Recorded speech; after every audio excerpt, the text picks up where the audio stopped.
A paz do Senhor, seja bem-vindo a mais uma aula aqui do EBD em Foco. Meu nome é Herberson, vou ministrar agora a lição número 13, que traz como título As Orações dos Santos no Altar de Ouro. Nós estamos continuando aí as nossas aulas, ainda não é a última aula desse trimestre, né? Porque a gente está sempre acostumado a ver 12 ou 13 lições, mas esse trimestre tem 14 lições. Então tem mais uma lição para encerrar. Essa é a penúltima lição, e essa lição vem falar aí de mais um elemento, né, mais uma mobília ali do lugar santo, que é o altar de incenso, o altar de ouro, que era usado para oferecer incenso, uma oferta de incenso a Deus. E já está aqui no título que esse incenso ele simboliza as nossas orações. Então nós vamos fazer esse estudo sobre esse altar de incenso, entender realmente como era esse altar, como era oferecido o incenso, qual o objetivo, né, quais eram os momentos que oferecia o incenso, né, e vamos falar bastante de oração. É bem interessante esse tema, porque oração é um tema que está sendo pouco ensinado nas igrejas e pouco praticado, né? Porque também não adianta, eu acho que uma coisa está ligada à outra. A gente não pode ser hipócrita de querer ensinar sobre oração se nós não estamos orando. Então eu não posso fazer isso, eu não tenho coragem de ir lá dar um ensinamento sobre oração se a minha vida de oração não está sendo levada a sério. Então eu creio que o fato do povo hoje não estar orando, justamente isso diminui os ensinamentos sobre oração e uma coisa vai puxando a outra. Então nós que somos professores da EBD, né, eu creio que a maioria que assiste esse vídeo é professor. Se você não for professor, tudo bem, né, mas eu creio que a maioria aqui, 90%, eu fiz uma pesquisa uma vez e 90% é professor da EBD, né, os professores da EBD têm que ter uma vida de oração, tem que ser exemplo para os seus alunos. Então a gente tem que orar com uma certa frequência, ter um hábito de orar diariamente. A gente tem que estudar sobre oração e estar sempre falando sobre oração na sala de aula, né? E quem já acompanhou alguns vídeos meus e já assistiu alguns cursos que tem dentro da plataforma, já viu eu falar de alguns tipos de aluno, né, que a gente tem. Tem um aluno analítico que ele se contenta em estudar sobre oração e ali na sala de aula ler versículos sobre oração. Mas tem um aluno pragmático, que ele quer ver a oração na prática. Então, quando você for ministrar essa aula, procure fazer uma oração no começo, fazer uma oração no final e, quem sabe, até no meio da aula, parar e fazer uma oração, porque ele quer ver a aula sendo colocada em prática ali, né? E o tema oração é um tema fácil, né, de fazer alguma dinâmica também, fazer alguma coisa prática. E tem um aluno dinâmico que quer ir além da sala de aula. Então o aluno dinâmico ele vai querer, né, marcar uma oração durante a semana. Então o professor pode propor isso também. Vamos orar durante a semana, vamos marcar um momento de oração, fazer uma oração pela madrugada, ou chegar mais cedo no culto para orar, enfim, né, marcar oração na casa de um aluno. Aí fica a critério de vocês, mas coloquem em prática isso aqui. Não fiquem só na sala de aula, né? Não basta você somente ensinar ali sobre oração e depois cada um vai para a sua casa, né, e ninguém coloca em prática. Então faça com que sua aula seja uma aula prática, tanto ali ensinando como colocando em prática durante a semana. Essa é a melhor dica que eu posso dar para você aqui nessa aula, né, para você realmente colocar em prática e criar o hábito de orar. Ou seja, que você possa criar e colocar também na vida dos seus alunos esse hábito. Então, vamos começar aqui a nossa aula, né? Essa lição, ela é uma lição bem pequena, somente 2 tópicos. Eu achei até estranho, né? É um tema que poderia explorar um pouco mais, né? Mas enfim, o escritor da revista optou por fazer assim. Eu sigo o comentarista da revista, mas o EBD em Foco fornece outros conteúdos que complementam essa aula, que vão mais, pode-se dizer que vai mais a fundo, ou pega um outro braço, uma outra abordagem que não está na revista. Então, dentro do site do EBD em Foco, você vai encontrar umas aulas comentando Levítico. Você vai encontrar um PDF. Se você não recebeu, se você já é cadastrado, você deve ter recebido por e-mail o PDF também, onde tem o comentário dessa lição. Então, assim, eu pretendo também gravar outro vídeo falando especificamente sobre oração, né? Porque vai ter o vídeo comentando Levítico, capítulo 16, né? E esses 2 versículos que falam do altar de incenso, que é a leitura bíblica em classe, né? E nós vamos ter também um vídeo sobre oração, especificamente. Então, vai ter esses 2 conteúdos a mais, né? E você tem que ir atrás de algo a mais. Só antes de começar a aula, vou abrir um parênteses aqui, vou dar um aviso, né, que o EBD em Foco está lançando um curso básico em teologia para professores da EBD. Um curso básico de teologia que vai abordar aí a realidade de um professor da EBD, o que ele precisa, né, para ser um bom professor. Então, se você estiver assistindo esse vídeo no YouTube, na descrição do vídeo tem um link que dá mais informações sobre esse curso que eu posso aí esclarecer mais para você. Fecha parênteses. Vamos lá, começando aqui a nossa aula. O texto áureo diz o seguinte: cheguemos, pois, com confiança ao trono da graça, para que possamos alcançar misericórdia e achar graça a fim de sermos ajudados em tempo oportuno. Hebreus 4,16. Irmãos, quem está acompanhando, assistindo às aulas, lendo a revista, indo à igreja, já está meio que careca de saber, né, que através do sacrifício de Cristo nós temos acesso a esse trono da graça, que é o Santo dos Santos, ou seja, nós temos acesso à presença de Deus. Então esse tema aqui já é um tema batido, que a gente já estudou bastante, né, ou seja, na antiga aliança somente o sumo sacerdote entrava no Santo dos Santos, e hoje nós podemos entrar no Santo dos Santos e ir diretamente com Deus, porque nós temos o nosso mediador, que é Jesus Cristo. Então, como que nós fazemos isso? Por meio da oração. Então, uma coisa puxa a outra. Como é possível orar? Somente por meio de Cristo. Então, nós vamos falar bastante sobre oração no segundo tópico, mas já, né, abrindo aqui, despertando um pouco a sua curiosidade, abrindo esse tema, né, orar só acontece, só é possível orar, ou seja, conversar com Deus, nos humilhar diante de Deus, mostrar que nós dependemos dele por meio de Cristo. Verdade prática, a oração, qual incenso precioso, é a maior oferenda que podemos apresentar ao Pai Celeste, através do Senhor Jesus, com a ajuda do Espírito Santo. Olha só, através de Jesus, com a ajuda do Espírito Santo. O Espírito Santo que vai nos ajudar. Então nós que somos crentes, servimos a Deus, nós temos acesso ao Pai por meio de Cristo, com a ajuda do Espírito Santo, para conversar com Ele, né, e ali nos dispor diante dEle, mostrar que dependemos somente dEle, e expor também as nossas necessidades, adorar, enfim, a oração é bem abrangente, né? Vamos lá. A leitura bíblica em classe se encontra em Levítico 16, 12 e 13. São os 2 versículos que eu falei que tem uma aula dentro do EBD em Foco. Essa aula pode ser que eu coloque no YouTube também. Às vezes ela vai para o YouTube, viu? Nem sempre a aula do curso de Levítico está no YouTube. Mas eu acho que essa eu vou colocar. Mas, né, o curso completo está dentro do site do EBD em Foco. E o texto de Apocalipse 5, 6 e 10. 6 a 10.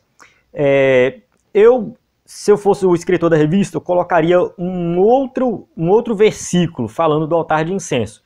Mas tudo bem, ele colocou esse versículo aqui. A gente tem que entender que Levítico 16 está dentro do contexto do dia da expiação, que acontecia ali uma vez por ano. Mas vale ressaltar que o altar de incenso não era usado, né, o incenso ali na adoração não era usado somente no dia da expiação. Era usado todos os dias, 2 vezes por dia era oferecido incenso diante ali de Deus no altar de incenso. Então eu escolheria outro texto que deixaria assim mais evidente. O texto de Êxodo capítulo 30, ele fala com mais detalhes sobre a questão do altar de incenso. Mas vale ressaltar que o contexto de Levítico 16 é ali o dia da expiação. Apocalipse 5 também fala, né, da questão do incenso, que representa as orações dos santos. Lá da grande tribulação, nós vamos falar também desse tema mais na frente. Eu não faço a leitura, né, só para ganhar tempo no vídeo, mas eu suponho que você já fez a leitura aí. Aqui tem os objetivos, suponho que você já leu também. Vamos diretamente na nossa aula, a nossa introdução. No Antigo Testamento, o incenso era a oferenda mais preciosa e excelente que se podia oferecer ao Senhor. Ali no limiar do lugar santíssimo, o sacerdote entrava com temor e tremor para adorar a Deus com um incenso preparado exclusivamente àquela ocasião. Se você observar, o escritor da revista, ele sempre está falando, né, o holocausto era a oferta mais preciosa que tinha, né? Enfim, parece que todas as ofertas eram as mais preciosas. Mas assim, a questão do incenso, ele tinha realmente essa oferta de incenso, ela tinha uma posição de excelência.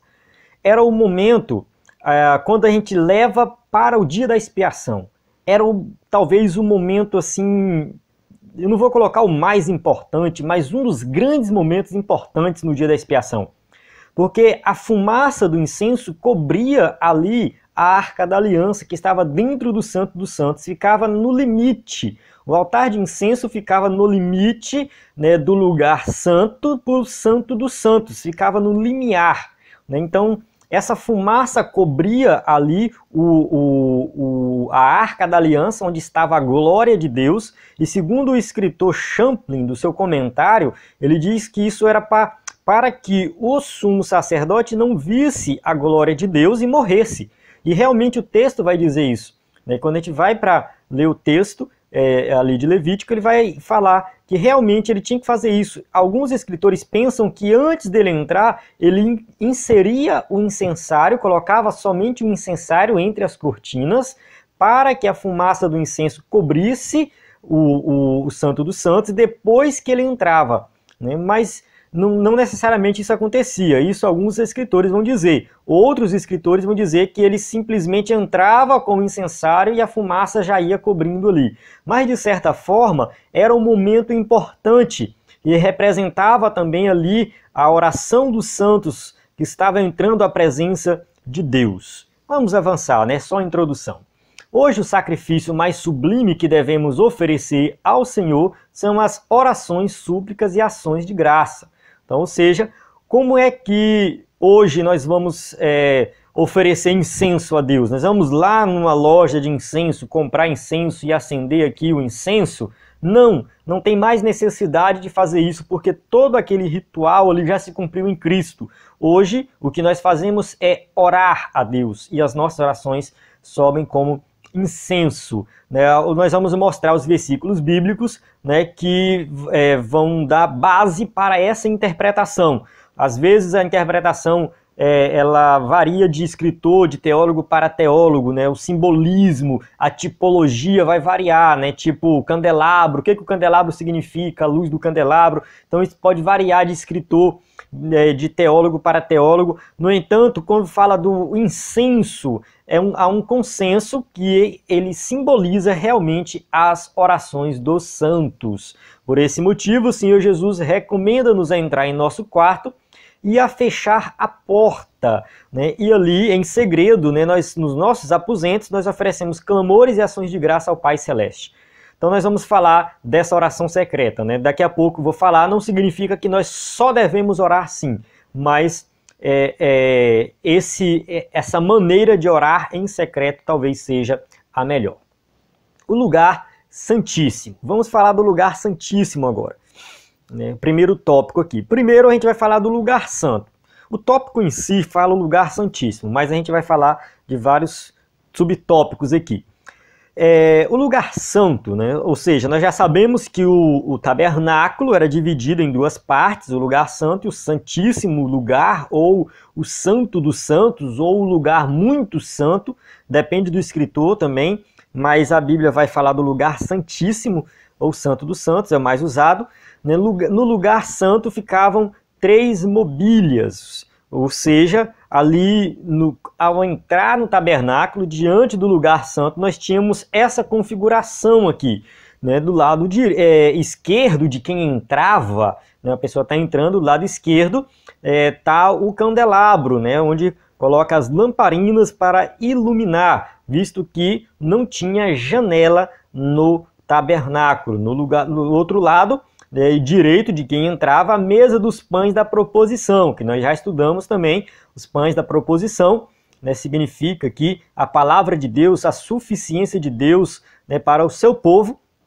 E mais na frente, né, entre ali perto do lugar santíssimo ou do Santo dos Santos, né, ficava o altar de incenso. Ele ficava bem na divisa, como já mostrei na imagem anterior, e também está aqui embaixo, você pode observar, né, ali era a posição do altar de incenso.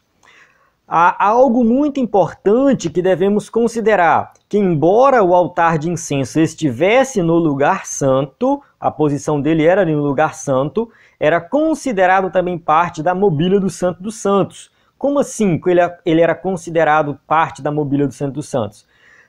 Juntamente com a Arca da Aliança, porque nós sabemos que somente a Arca da Aliança ficava no lugar, né, no Santo dos Santos. E o texto de Hebreus vai falar isso. Hebreus 9:4, mais especificamente, vai colocar ali o altar de incenso, né, dentro do Santo dos Santos. Alguns escritores, alguns teólogos interpretam que o escritor aos Hebreus errou em fazer isso. No entanto, é complicado porque ele entendia muito do culto do Antigo Testamento, da Antiga Aliança. Se você lê Hebreus, dá para perceber que é alguém ali que entende profundamente de tudo que acontecia. Então, como que ele ia cometer esse tipo de erro?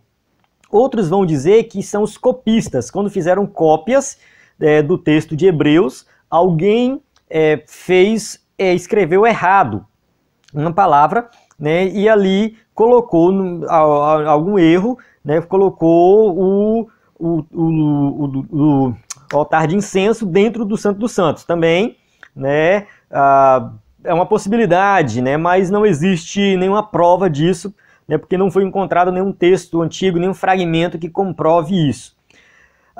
Outros vão dizer que o escritor aos Hebreus colocou lá dentro do Santo dos Santos o altar de incenso porque no dia da expiação, ele estava pensando no dia da expiação. No dia da expiação, o sumo sacerdote pegava um incensário de ouro, que era um incensário especial, que era usado somente nesse dia, e entrava com esse incensário dentro do Santo dos Santos.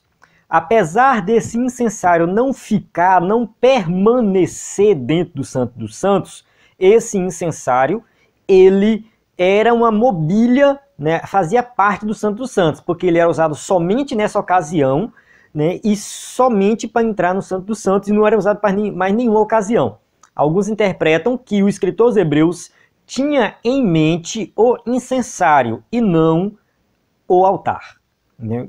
É uma possibilidade também, né? Outros interpretam simplesmente dizendo que, como ele ficava perto do Santo dos Santos, ali na divisa, perto da cortina, ele era considerado o Santo dos Santos. E sempre a fumaça entrava dentro do Santo dos Santos. Então, assim, não existe consenso, né, com relação a essa passagem de Hebreus. Mas nós sabemos que quando entrava, tinha que entrar com incensário de ouro e o incenso sempre entrava lá dentro, né? E isso é o que nós sabemos, e que ele realmente tinha um simbolismo muito grande. Era um momento realmente importante na adoração. Nós observamos essa importância que era dada pelos judeus, pelo sumo sacerdote, pela adoração em si que tinha ao incenso, né, que nós às vezes ignoramos essa importância à oração. Ou seja, nós deveríamos considerar a oração como a parte mais importante do culto, assim como eles faziam com o incenso daquela época. Vamos continuar aqui. O altar de incenso. O altar de incenso era feito de madeira de acácia, assim como a Arca da Aliança, assim como a mesa dos pães da proposição, né? Era revestido de ouro também. Então, se você assistiu minha aula anterior, acho que eu comentei isso. O fato da mesa da proposição ser de madeira e ouro simbolizava ali as duas naturezas de Cristo, a natureza humana e a natureza divina. Então isso também é afirmado por alguns teólogos. Da mesma forma, o incensário, o altar de incenso era de madeira e de ouro. E a tipologia do altar de incenso também é Cristo, ou seja, ele também representa Cristo. Né? Como ele é de madeira e de ouro, também tem a mesma, faz o sentido também muito parecido com o que eu falei da mesa dos pães da proposição, né? Praticamente a mesma coisa, as duas naturezas de Cristo. E ali o incenso oferecido, ou seja, representa as nossas orações. Por quê? Porque nós só podemos orar por meio de Cristo. Somente por causa de Cristo, sacrifício de Cristo. Por meio de Cristo é que nós conseguimos realizar as nossas orações. Então, ou seja, o incenso só podia ser oferecido no altar de incenso, da mesma forma que nós só podemos orar se estivermos em Cristo. O altar de incenso tinha as seguintes medidas. Olha só a medida que está lá em Êxodo 32. Será quadrado com 45 centímetros de cada lado e 90 centímetros de altura. Suas pontas formarão com ele uma só peça. Esse texto é o texto da NVI. A NVI traduz côvados para centímetros, então fica mais fácil de entender. Né? Ou seja, um côvado corresponde a 45 centímetros. Então ele era quadrado, 45 por 45, e tinha 90 centímetros de altura, e é mais ou menos a altura ali da cintura do umbigo. Então não era muito alto, né? Os seus ornamentos compunham-se do seguinte, né? Ele tinha 4 chifres, ou seja, 4 chifres aí nos cantos, as bordas, né? Ou seja, ele era fechado, tinha as bordas, 4 argolas e 2 varais, ou seja, um do lado do outro, que facilitava ali para ser carregado. Vamos ver a composição do incenso. O incenso era destinado ao altar de ouro, era de uso exclusivo do Senhor, só era usado para aquela ocasião. O preparo desse incenso era especial, não era qualquer incenso. Então vale ressaltar que o incenso, apesar dele não ser muito falado, muita gente não tratar dessa oferta que era o incenso, de não ser muito pregado sobre o incenso, né, ele tinha sua importância, era muito importante, era levado a sério. Então não era feito de qualquer maneira. A composição era estoraque, né, ou seja, era um tipo de folha que tinha todo um preparo e tal, era moído e saía lá era aromático, né, para produzir o aroma, a ônica também, o gálbano, ou seja, eram elementos da natureza, árvores e folhas, no caso, era tirado e extraído da forma correta, moído, e era produzido o pó lá que era usado como incenso, né? E claro, tinha todo um preparo, não era qualquer forma, eu não vou explicar aqui como é, porque eu também não sei como que preparava isso. Não sou especialista aqui em incenso, né? Mas tinha todo um preparo para que fosse feito da forma correta. A receita do perfume não constituía nenhum segredo, né? Ou seja, era realmente um perfume, o incenso era algo cheiroso, né? Há quem diga que o incenso também tinha como propósito tirar o mau cheiro do ambiente, porque como acontecia muitos sacrifícios, derramava sangue, nem sempre só limpar ali com água resolvia o problema do mau cheiro. Então o incenso ele tinha também esse propósito. Há quem diga, não é um conceito fechado, mas realmente ele ajudava nesse sentido, né? Ou seja, não era nenhum segredo como que preparava esse incenso, mas se alguém reproduzisse ele para uso profano, seria punido severamente. Olha só o que diz o texto de Êxodo 30, 38. Quem fizer um incenso semelhante para usufruir sua fragrância, será eliminado do meio do povo. Ou seja, eliminado, né? Ou seja, a pessoa poderia... O texto não diz o que significa que é eliminado. Pode ser apedrejado, mandado embora, não sei qual é a punição, né? Teríamos que olhar o original e ver o contexto também. No entanto, ser eliminado, né, seria uma punição muito grave. E aí muita gente ignora a questão do incenso e, mais uma vez, eu quero reforçar isso. Era uma oferta que tinha que ser feito da forma correta, tinha a fragrância certa para ser usada, tinha o momento certo de fazer, era realizado 2 vezes por dia, no momento que ia alimentar as lâmpadas do candelabro, né, e ali alimentar, colocar mais azeite para o fogo não se apagar, e nesse momento acendia incenso, era de manhã e de tarde, e também a outra ocasião era no dia da expiação, 1 vez por ano, que acontecia, também oferecia-se incenso. Não podia ser feito em um outro horário, não podia ser feito de qualquer maneira. Daqui a pouco nós vamos falar da questão do fogo, que tinha que ser lá do altar de bronze. E se nós observarmos, teve uma pessoa que profanou o incenso sagrado, que foi o rei Uzias. Olha só, o rei de Israel entrou no templo e ofereceu incenso, enquanto os sacerdotes falavam com ele: não faça isso, você não tem autorização para fazer isso, somente os sacerdotes. Ele foi teimoso e fez. O que aconteceu? Ele ficou leproso. Olha só, o próprio rei de Israel ficou leproso e viveu isolado da sociedade até morrer, depois que ele ficou leproso. Isso está escrito em 2 Crônicas 26, do 16 a 20, do versículo 16 ao versículo 20. Leia lá que você vai entender melhor essa história. Então, a oferta de incenso também tinha que ser levada a sério. Não era somente os sacrifícios que eram levados a sério, a oferta de incenso. E mais uma vez eu vou falar, será que nós estamos levando a oração a sério? Vamos lá. A cerimônia em si. Aqui nós vamos descrever a cerimônia do dia da expiação, né, como que acontecia. O incenso só podia ser queimado com as brasas do altar de bronze. Claro, a cerimônia do dia da expiação, que tinha vários detalhes, mas no dia a dia também acontecia isso. Por quê? Porque eles não podiam pegar fogo de outro lugar.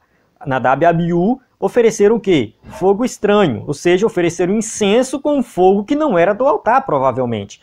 Então, eles banalizaram, né, a questão de oferecer incenso diante de Deus. Pegaram fogo estranho. E um fogo que tinha que a brasa que tinha que ser tirada para queimar o incenso tinha que ser do altar de bronze, que é onde acontecia o sacrifício, o holocausto, que realmente aqui representa o sacrifício de Cristo, né? Então nós observamos que antes de entrar lá e oferecer o incenso, tinha que ir primeiro no altar de bronze. Pegará o incensário cheio de brasas do altar que está perante o Senhor e 2 punhados de incenso aromático em pó e os levará para trás do véu. Ou seja, aqui é o contexto, como eu falei, é o contexto do dia da expiação. Mas nos dias normais, a brasa tirada para oferecer incenso também era do altar de bronze. E já de posse destas brasas, ou seja, o sacerdote aproximava-se do altar de ouro para queimar o incenso. Então ele ia lá no altar de bronze, pegava as brasas e ia para o altar de incenso para queimar o incenso. Dessa forma, a nuvem do incenso cobria o propiciatório, mostrando a casa de Israel o favor divino. Propiciatório é a tampa que ficava sobre a arca da aliança, onde era aspergido o sangue da expiação, no dia da expiação, que o sumo sacerdote fazia lá no Santo dos Santos. Olha só que era um ritual todo organizado, feito da forma correta, e quem profanasse isso aqui seria punido severamente, como aconteceu com o rei Uzias, como aconteceu com Nadab e Abiú. Observemos que antes de chegar-se ao altar de ouro, ou seja, antes de lá oferecer o incenso, o sacerdote tinha que passar necessariamente pelo altar de bronze. Olha só, uma coisa puxa outra. Isso significa que sem o sangue de Cristo, jamais teremos acesso ao trono da graça. Olha só, o altar de bronze era onde acontecia o holocausto, que simbolizava o sacrifício de Cristo. Ou seja, tinha que passar primeiro pelo local do holocausto. Ou seja, sem Cristo, nós nunca vamos chegar ao trono da graça. Nós nunca vamos orar de verdade. Ah, mas e o ímpio não ora? Ora, mas será que Deus atende a oração dele? Porque é o seguinte, Deus escuta todo mundo, ele é Deus, ele ouve todo mundo. Agora, ouvir na intenção de atender, de estar ali junto, de responder, isso só acontece com os crentes. O acesso verdadeiro ao trono da graça é só para quem é salvo, é só para quem crê. Ou seja, o ímpio não tem acesso ao trono da graça. somente quem crê em Cristo como único e suficiente Salvador. Segundo tópico, as orações dos santos. Agora nós vamos entrar nesse tema oração. Como já falei, oração não tem sido ensinado e é uma grande oportunidade, né? Ou seja, não tem sido ensinado com tanta frequência como deveria, mas é uma grande oportunidade para nós aprendermos aqui. Dentro da plataforma do EBD em Foco tem um curso sobre oração, onde eu fiz baseado num livro que eu li chamado Ocupado Demais para Deixar de Orar. Um livro que eu recomendo todo mundo ler. Um livro que me ensinou muita coisa sobre oração, né? Minha vida de oração melhorou muito depois que eu estudei esse livro. E eu vou recomendar você entrar lá para assistir esse curso, onde eu explico direito sobre oração. Vou também disponibilizar um vídeo e eu preparei um tempo atrás um PDF com todas as orações da Bíblia. Esse PDF desapareceu, estou procurando ele, se eu achar eu vou postar também, então entre no site do EBD em Foco, onde eu vou mostrar, você vai ter acesso, né, a um PDF com todas as orações da Bíblia. Não é certeza porque realmente ele sumiu, mas eu acho que eu guardei alguma pasta do meu computador e não encontrei ainda, eu vou procurar lá.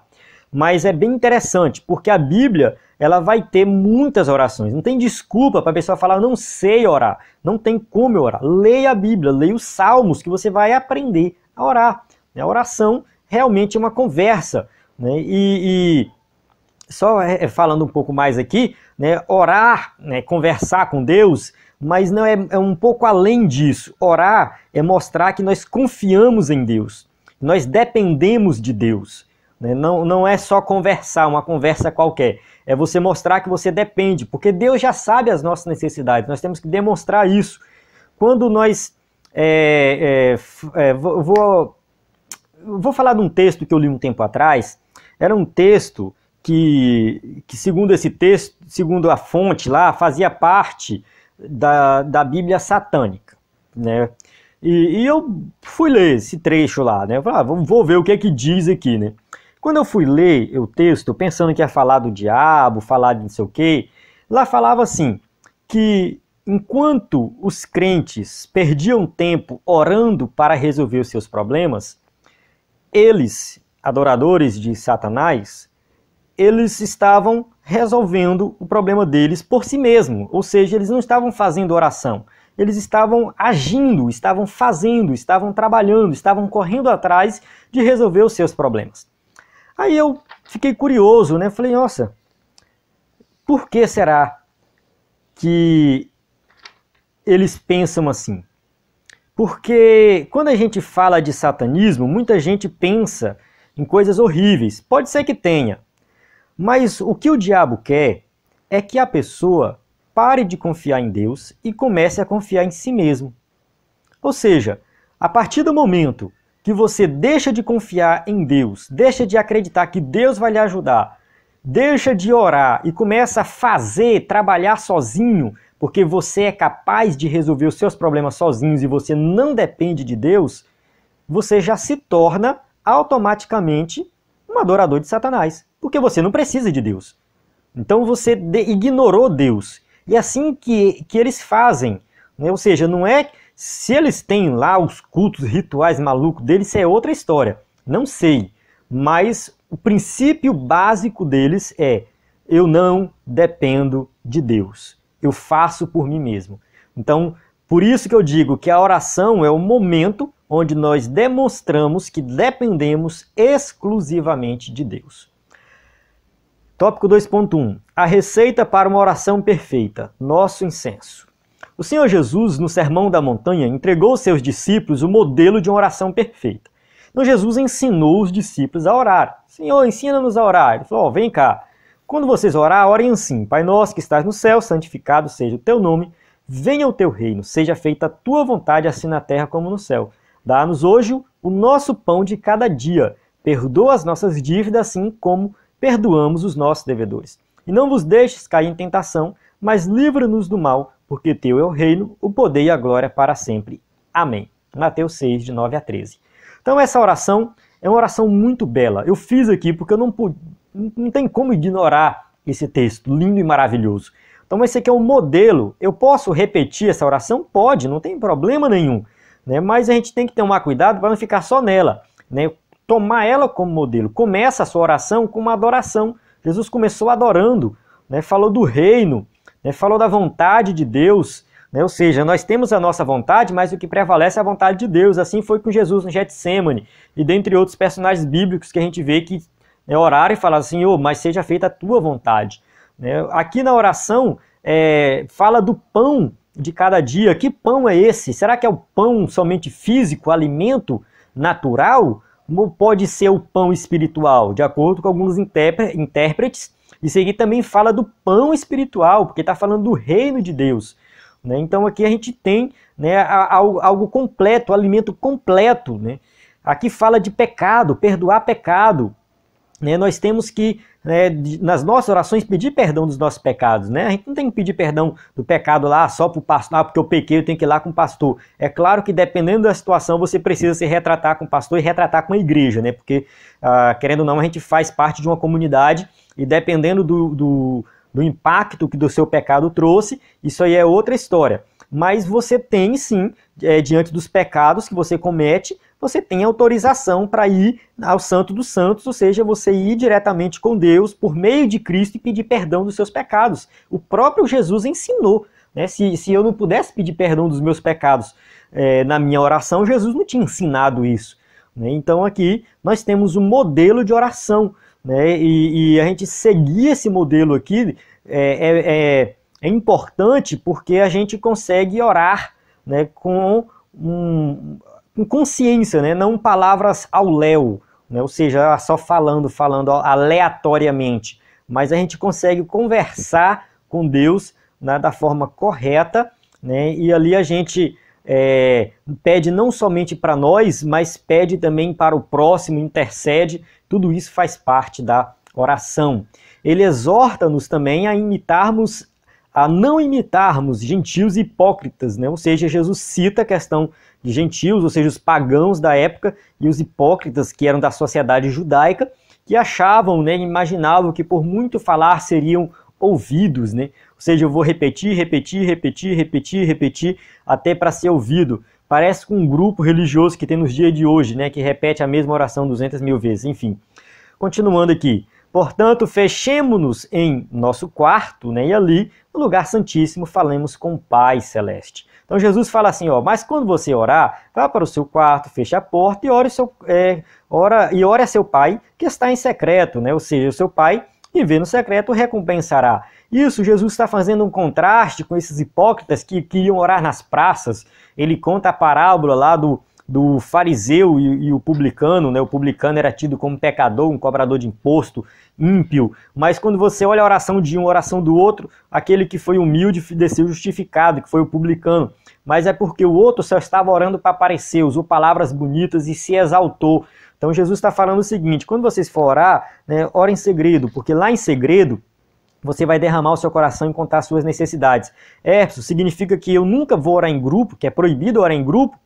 Inclusive a gente tem um grupo religioso também, evangélico, que se diz evangélico, enfim, há quem diz que é seita, outros dizem que não, mas esse grupo religioso não faz culto na rua, né, porque eles usam essa passagem dizendo que o culto tem que ser só dentro do templo e nunca na rua.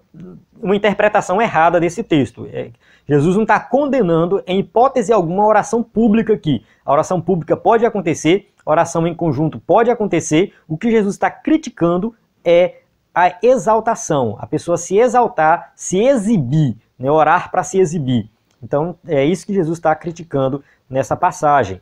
E dessa forma entraremos com ousadia e confiança no trono da graça. Ou seja, né, orando ali em conjunto, ou orando sozinhos, nós sempre vamos entrar no trono da graça. É claro que, dependendo do momento, a oração em particular, somente você e Deus no seu quarto é a melhor que tem, né? Ou seja, não exclui a oração em grupo, mas o momento a sós com Deus é o melhor momento que tem. Pode haver incenso mais excelente do que a oração dos santos? Né? Será que existe um incenso mais excelente do que isso? Todas as nossas súplicas chegarão aos céus por intermédio do Espírito Santo. Ou seja, nós dependemos do Espírito Santo para orar. Da mesma forma, o Espírito nos ajuda em nossa fraqueza, pois não sabemos como orar, mas o próprio Espírito intercede por nós com gemidos inexprimíveis, Romanos 8, 26. Aqui, o texto, muitas vezes, alguns querem descobrir de quem são os gemidos, né? Ou seja, é do Espírito Santo ou é do crente. A maioria dos tradutores, dos teólogos, vão interpretar que os gemidos são dos crentes, né? Através do gemido dos crentes, né, o Espírito Santo vai interceder. Mas não vem ao caso a gente discutir, debater essa passagem aqui, mas realmente tem momentos que nós não conseguimos pronunciar palavras, somente choramos e gememos. Mas ali o Espírito Santo sabe o que nós estamos querendo dizer. 2.2, a oração como sacrifício ao Senhor. O salmista, conhecendo perfeitamente a simbologia do incenso sagrado, assim orou o Senhor: suba a minha oração perante a tua face como incenso, e seja o levantar das minhas mãos como sacrifício da tarde. Salmo 141, 2. Olha só, esse salmo ele dá uma base bíblica para nós interpretarmos o incenso como significado da oração, ou seja, simbolizando a oração. Ele simboliza, ele aponta, ele é um tipo, né? Ou seja, representa a oração dos santos. Então, quando nós oramos, nossa oração sobe como incenso diante de Deus. Quando nos dedicamos integralmente ao Senhor, toda a nossa vida se torna uma oferenda a Deus. Nós temos como, por exemplo, o apóstolo Paulo, que ele fala ali à igreja de Filipos, né? Contudo, mesmo que eu esteja sendo derramado como oferta de bebida sobre o serviço que provém da fé que vocês têm, o sacrifício que oferecem a Deus, estou alegre e me regozijo com todos vocês. Filipenses 2,17. Paulo está falando que ele está sendo derramado como oferta, como oferenda, como ele, né, entrega a sua própria vida por completo na obra de Deus. 2.3, a oração dos santos na grande tribulação. Vamos para uma parte um pouco mais escatológica. Não vamos dar uma aula de escatologia aqui, mas vamos falar um pouco desse tema. Né? Fala o seguinte: no período da grande tribulação, logo após o arrebatamento da igreja, haverá um grande número de mártires. Ou seja, a linha do tempo é mais ou menos essa: arrebatamento, depois segunda vinda de Cristo em glória, né? Vinda de Cristo em glória, tem o período de 7 anos, nesse período tem a grande tribulação, depois tem o período de 1000 anos, que é o milênio, e no final, novos céus e nova terra. Então esse aqui você vai entender o contexto geral. Nesse período de 7 anos, segundo a doutrina da Igreja Assembleia de Deus, que como é que se diz? Pré-tribulacionista, ou seja, a igreja vai ser arrebatada antes da grande tribulação, né? E pré-milenarista, né? Ou seja, acredita no milênio, que a gente vai acontecer tudo isso antes do milênio. Né? Então a gente tem a doutrina dispensacionalista. Enfim, depois você pesquisa, estuda sobre isso aí. Mas nós cremos, baseado, claro, na Bíblia também, né? A gente tem base bíblica para isso, que a grande tribulação vai ter 3 anos e meio de paz e 3 anos e meio de muito sofrimento. E muitos vão se converter durante a grande tribulação. A Bíblia vai dizer que esses mártires, esses crentes da grande tribulação, né, que serão perseguidos, que morrerão, que sofrerão, eles oram, né, e a oração deles chega aos céus. Todos, né, estes, apesar da perseguição do anticristo, atuarão como fiéis testemunhas de Jesus Cristo. Olha só, né, o que diz no texto de Apocalipse 5:8. Ao recebê-lo, os 4 seres viventes e os 24 anciões prostaram-se diante do Cordeiro, que é Cristo. Cada um deles tinha uma harpa e taça de ouro cheias de incenso, que são as orações dos santos. Apocalipse 5:8.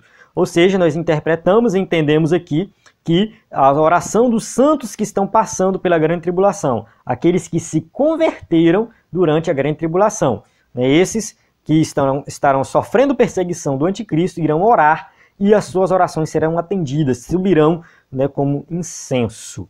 Ninguém pode deter o poder de um santo que, no oculto do seu quarto, roga a intervenção do Santo dos Santos. Portanto, confessem os seus pecados uns aos outros e orem uns pelos outros para serem curados. A oração de um justo é poderosa e eficaz. Tiago 5,16. Algumas traduções dizem, mais conhecida, né, a oração de um justo pode muito em seus efeitos, ou seja, orar. Né, orar é apresentar diante de Deus ali as nossas necessidades. A gente não vai só fazer isso, né? A gente vai adorar Deus, a gente vai confessar os pecados, nós vamos também ali agradecer a Deus por tudo que Ele fez e nós vamos suplicar a Deus por bênçãos, não somente para nós, mas também para o próximo, para a igreja. Se você seguir esses passos, você ora 20 minutos, meia hora tranquilamente, né? Ou seja, você vai ter uma oração eficaz. A oração, ela também tem que vir ali com aquebrantamento de coração.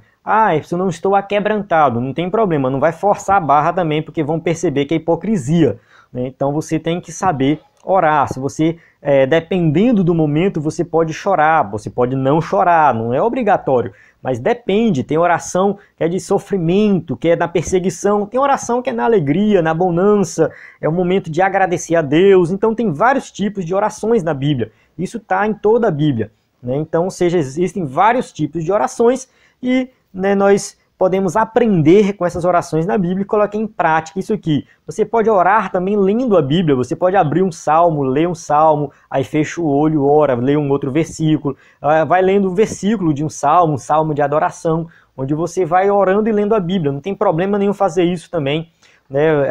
Abrir o olho durante a oração, ler a Bíblia, voltar a fechar, não tem problema nenhum, né? A gente fecha o olho para não perder a concentração, mas a oração, ela é algo que acontece também diariamente, né? O que Paulo disse em Tessalonicenses ali, 1 Tessalonicenses 5,17, orai sem cessar, ou seja, a nossa vida também tem que ser uma vida de oração. Não é que eu vou me trancar no quarto e passar 24 horas do dia orando, não vou trabalhar, não vou me relacionar, não vou fazer mais nada, não é isso.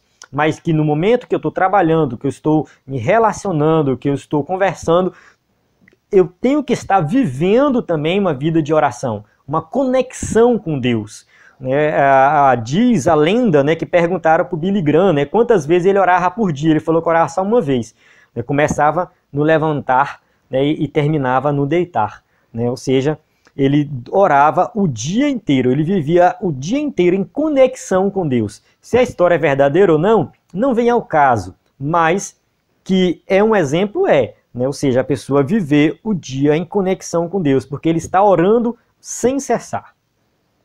Conclusão, chegamos aqui na conclusão da nossa aula.